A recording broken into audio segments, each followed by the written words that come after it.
सकाळच्या शांत वातावरणात भीषण अपघातानं धक्का बसला आहे। भरधाव वेगातील ट्रॅव्हल्स चालकाचं नियंत्रण सुटल्यानं बस थेट फुटपाथवर चढली।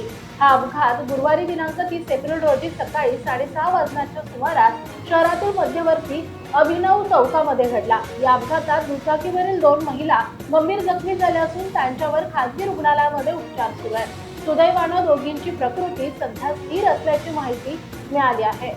या प्रकरणी ट्रॅव्हल्स चालक किरण रामभाऊ कचरे याला पोलिसांनी ताब्यात घेतलंय। पोलिसांच्या माहितीनुसार संबंधित चालक स्वारगेटकडून अभिनव चौक मार्गे जात असताना अचानक वाहनावरील नियंत्रण सुटले। भरधाव ट्रॅव्हल्सनं पाठीमागून दुचाकीला जोरदार धडक दिली। या धडकेत दुचाकीवरील 2 महिला खाली कोसळून गंभीर जखमी झाल्यात। त्यांच्या डोक्याला आणि पायाला मार लागल्याचं समोर आलंय। अपघाताचा मोठा आवाज ऐकून परिसरातील नागरिकांनी तात्काळ घटनास्थळी धाव घेतली।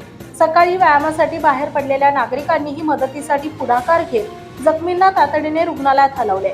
खडक पोलीस घटनास्थळी दाखल होऊन पुढील कारवाई सुरू केली। या अपघातात अत्रे सभागृहाजवळील फुटपाथवरील लोखंडी रेलिंगचेही मोठं नुकसान झालंय। या घटनेमुळे परिसरात काही काळ तणावाचं वातावरण निर्माण झाले होते।